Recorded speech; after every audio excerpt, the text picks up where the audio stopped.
नमस्कार साथियों, मैं आपका अंकित चौहान एक बार फिर स्वागत करता हूं अपने YouTube चैनल ग्रामीण हेल्प अंकित चौहान में। उम्मीद है दोस्तों आप सभी लोग अच्छे होंगे। साथियों, आज हम बात करेंगे आरटी एक्ट की धारा 20(1) के बारे में, जो कि दोस्तों आरटी एक्ट में दंडात्मक कार्रवाई जब आयोग करता है तो आयोग इसी सेक्शन का जो है प्रयोग किया जाता है।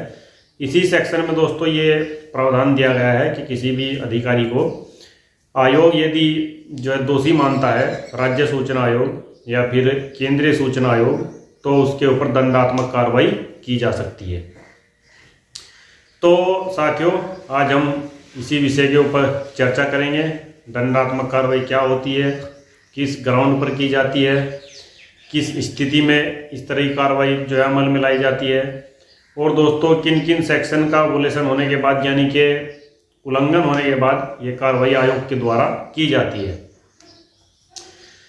तो साथियों, जिस भी भाई ने हमारा चैनल सब्सक्राइब नहीं किया हो तो घर पे हमारे चैनल को भी सब्सक्राइब कर लीजिए, ताकि दोस्तों आपको हमारी वीडियो मिल जाए और आप हमारे इस चैनल का वीडियो का ज़्यादा से ज़्यादा लाभ उठा सके। तो दोस्तों आप आपके जो मित्र परिचित हैं उनको भी हमारी जो वीडियो शेयर कीजिए।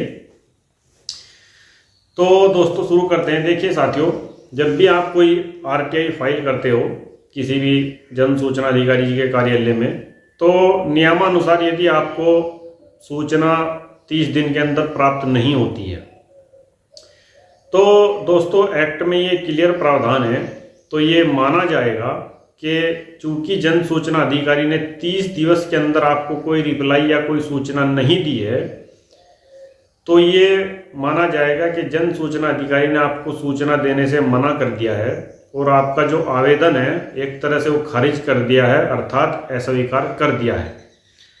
अब ऐसी स्थिति में दोस्तों जो कानूनन प्रावधान है वो यही है कि आपके पास ऑप्शन है अपीलीय अधिकारी के यहाँ अपील दायर करने का। दोस्तों इसमें जो अपीलीय अधिकारी की भूमिका है वो भी काफ़ी महत्वपूर्ण है। जो अपीलीय अधिकारी है उनको पूरा राइट है कि वो जन सूचना अधिकारी को निर्देशित करे, यदि कोई सूचना दिलवाए जाने योग्य है तो सूचना को दिलवाए, दोनों पक्षों को सुनने के उपरांत दोनों पक्षों की बात सुने। तो दोस्तों मान लीजिए आपको सूचना नहीं दी गई है, तो आप उसमें नियमानुसार 30 दिन के बाद अपील कीजिए प्रथम अपीलीय अधिकारी के यहाँ। इसके उपरांत दोस्तों आप 45 दिन का आपको वेट करना है, तब भी आपको जो है सूचना नहीं दी है तो आप सीधे आयोग में जाइए सेकंड अपील में।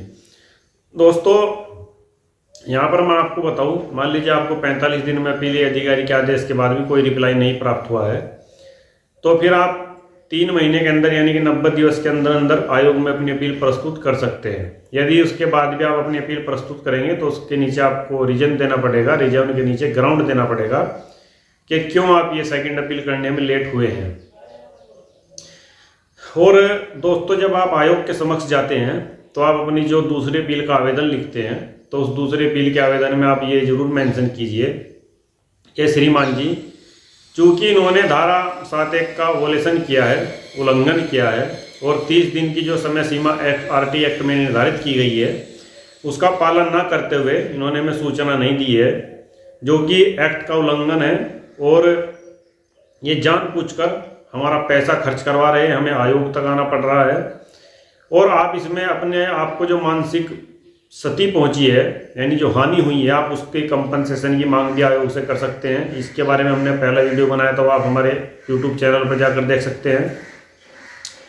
और दोस्तों धारा 20(1) के तहत आप इनके विरुद्ध जो है दंडात्मक कार्रवाई की मांग कर सकते हैं। आप अपने आवेदन में लिख सकते हैं कि श्रीमान जी, इन्होंने जो है 7(1) का उल्लंघन किया है, इसीलिए धारा 20(1) के तहत इनके विरुद्ध दंडात्मक कार्रवाई की जाए। आयोग दोस्तों दोनों पक्षों को सुनता है और जन सूचना अधिकारी को नोटिस जारी होता है, उनका पक्ष जाना चाहता है, उनको 100 कुछ नोटिस जारी होता है, उनसे पूछा जाता है कि आप ये बताइए आपके विरुद्ध दंडात्मक कार्रवाई क्यों ना की जाए। तो दोस्तों जब इस तरह की जब स्थिति उत्पन्न होती है तो 1 से 2 बार दोस्तों आयोग भी मौका देता है जन सूचना अधिकारी को कि वो अपनी सफाई में कोई एविडेंस या कोई दस्तावेज पेश कर सके कि क्या वो स्थिति रही है जिस स्थिति में वो आपको सूचना नहीं दे पाए हैं। ये तमाम बातें दोस्तों एक ट्रायल चलता है छोटा सा, तो उसमें सारी चीज़ें क्लियर होती है। इसके उपरांत दोस्तों जो आयोग है वो दोषी मानते हुए 20(1) के तहत दंडात्मक कार्रवाई का आदेश पारित कर दिया जाता है, जो कि दोस्तों 25,000 रुपये का जुर्माना जो है वो जन सूचना अधिकारी को अपनी सैलरी में से देना पड़ता है। और साथियों मैं यहाँ पर आपको ये भी बताऊँ कि आयोग के पास पूरी सिविल कोर्ट की पावर है। आयोग अपना जुर्माना वसूलने के लिए दोस्तों डीएम को भी निर्देशित कर सकता है। जुर्माना वसूली कार्रवाई भी दोस्तों आयोग कर सकता है। और इसके उपरांत यदि कोई अधिकारी जुर्माना जमा नहीं करता है तो आयोग दोस्तों इसमें उनकी जो सेवा पुस्तिका है उस जुर्माने की एंट्री उसमें होती है। और जब भी कोई अधिकारी रिटायर होता है तो रिटायरमेंट के दौरान उनको जो फंड तमाम जो मिलता है पैसा, उसमें से वो पैसा कट कर लिया जाता है। लेकिन दोस्तों किसी भी जन सूचना अधिकारी की सेवा पुस्तिका में यह एंट्री होना कि इसके ऊपर ये जुर्माना अधिरोपित हुआ है, तो ये बिल्कुल भी उस अधिकारी के लिए अच्छा नहीं है। ये बिल्कुल गलत संदेश है। और दोस्तों लोकतंत्र में ऐसी चीज़ें कम होनी चाहिए, ना कि ज़्यादा होनी चाहिए। हम तो दोस्तों यही मांग कर सकते हैं सरकार से कि सरकार चाहे तो आरटी एक्ट को भी ख़त्म कर दीजिए, लेकिन ऐसी पारदर्शिता लाई जाए, ऐसी व्यवस्था लाई जाए, इतने कठोर कानून बनाए जाए कि कहीं पर भी भ्रष्टाचार ना हो, कहीं पर भी जो इस तरह का लोगों को परेशान ना किया जाए कि उनके पत्र पर। दोस्तों यहाँ सोचने वाली बात यह है कि आरटी एक्ट 2005 में बना और इसका प्रयोग काफ़ी स्तर पर हो रहा है और लोगों ने किया भी है, और कितने लोगों की दोस्तों हत्या कर दी गई है। तो इसका साफ साफ मतलब दोस्तों यही है कि समाज में भ्रष्टाचार है, शासन प्रशासन में भ्रष्टाचार है, लोग बिल्कुल भ्रष्टाचार की जो है सीमा को अधिकारी भी पार कर रहे हैं। तो काफ़ी खुलासे में दोस्तों काफ़ी लोग जेल भी गए, काफ़ी लोग पकड़े भी गए, लेकिन ये अभी इतना बड़े लोकतांत्रिक व्यवस्था में बड़ा डिफिकल्ट काम है दोस्तों। किसी को जो है अपराधी साबित करना या इन्होंने रिश्वत ली है, फिर आपको सब समझ सकते हैं स्थिति दोस्तों बड़ी भयावह है। तो दोस्तों आरटी एक्ट का प्रयोग ही क्यों करना पड़े, ऐसी व्यवस्था लागू की जाए, सरकार ऐसी व्यवस्था लागू करे, सब चीज़ें जो है ऑनलाइन हो, जनता अपने घर बैठे उसको प्राप्त कर सके पीडीएफ में। लेकिन दोस्तों ये होता नहीं है। आपको दोस्तों आश्चर्य होगा कि देखिए अगर आपने कोई आवेदन किसी कार्यालय में दे दिया है, उस आवेदन पर क्या कार्रवाई हुई या फिर वो आवेदन वर्तमान में कहाँ है, इतनी छोटी सी बात के लिए दोस्तों आपको आरटी एक्ट का प्रयोग करना पड़ता है। ये स्थिति दोस्तों है हमारे देश की।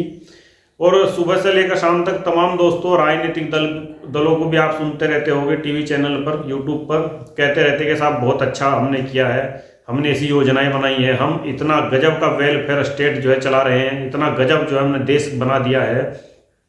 आप देखते होंगे दोस्तों बातें अमेरिका और लंदन और जो है इंग्लैंड जैसी होती है, लेकिन यहाँ ज़मीनी स्तर पर आपके सामने सब कुछ ऐसा कुछ है नहीं, केवल इनकी बातें हैं दोस्तों। ये बातें ही आप सुनते रहिए और बातें सुनते सुनते ही आप भी हो जाएगा ऐसे ही काम।